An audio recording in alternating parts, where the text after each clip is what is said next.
तेजिंदर तिवाना जे आहे ते सध्या आघाडीवर असल्याचं पाहायला मिळत आहे। अनेक ठिकाणचे निकाल जे आहेत ते स्पष्ट झालेले आहेत, अनेक प्रभागांचे निकाल स्पष्ट झालेले आहेत। काही ठिकाणी अजूनही आघाडी पिछाडी असल्याचं पाहायला मिळत आहे। प्रभाग 47 मध्ये भाजपचे तेजिंदर तिवाना हे सध्या आघाडीवर आहेत। भाजपचे तेजिंदर तिवाना हे आघाडीवरती आहेत। प्रभाग क्रमांक 47 मधून ते निवडणूक लढवत होते आणि तेच आता आघाडीवरती आहेत।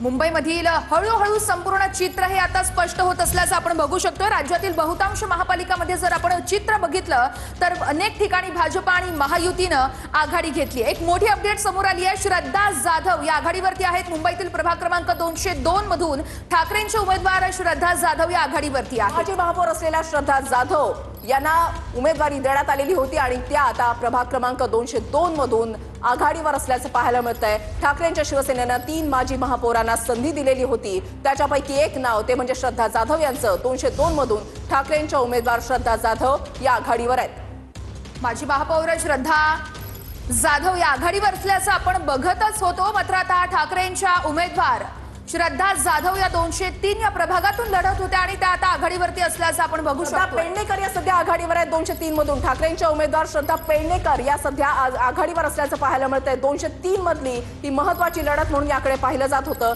आणि श्रद्धा पेडणेकर या आघाडीवर आहेत। मुंबईतील प्रभाग क्रमांक 203 मधील हा आकडा आपण बघत आहोत। श्रद्धा पेडणेकर या आघाडीवरती आहेत, त्या ठाकरेंच्या उमेदवार आहेत।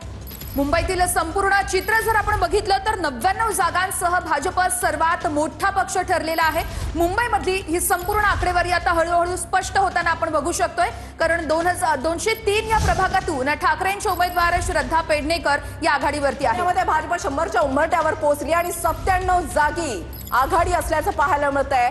भाजपसाठी भाजप पुन्हा एकदा पुण्यामध्ये सत्ता काबीज करण्याच्या मार्गावर असल्याचं पाहायला मिळतंय। भाजप 100च्या उंबरठ्यावर पोहोचलेली आहे। 97 जागी भाजपची आघाडी असल्याचं पाहायला मिळतंय। पुण्यातले हे चित्र आपण बघतोय। 100च्या उंबरठ्यावरती भाजप पोहोचलेली आहे। तर या ग्राफिक्सच्या माध्यमातून भाजपची आहे ते 92। शिंदेच्या शिवसेनेला खातंही उघडता आलेलं नाहीये, तर दुसरीकडे मनसेला खातंही उघडता आलेलं नाहीये। ठाकरेंची शिवसेना सुद्धा सबसेट फेल ठरल्याचं पाहायला मिळतंय। काँग्रेस जी आहे ती 6 जागांवर आघाडीवर, अजित पवारांची राष्ट्रवादी 8 आणि शरद पवारांच्या राष्ट्रवादी 2 जागांवर या ठिकाणी आघाडीवर। पुण्यामध्ये भाजप खरं तर 100च्या आकड्यावरती आपण गेल्याचं बघू शकतो। पिंपरीतली अपडेट आहे। भाजप 86 जागे पुढे, दादा गट 33 ठिकाणी पुढे असल्याचं समोर येत आहे।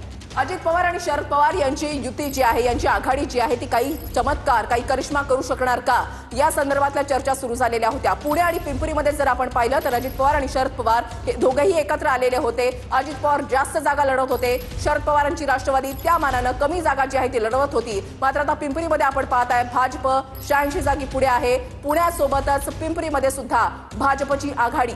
तर पुण्यामध्ये शिंदे गटाला अर्थातच शिंदेच्या शिवसेनेला खातंही उघडता आलं नाहीये। पिंपरीमध्ये भाजप 86 जागी पुढे आहे, तर दादा गट 33 ठिकाणी पुढे असल्याचं चित्र समोर येत आहे। पिंपरीतले देखील हे संपूर्ण आकडे आता हळूहळू स्पष्ट होण्यास सुरुवात झाली आहे। तर राष्ट्रवादी शरद पवार गटाचा अनेक पालिकेतून सुपडा साफ झालेला आहे। पुणे पिंपरी वगळता इतरत्र अनेक महापालिकेमध्ये भोपळाही फोडता आलेला नाहीये।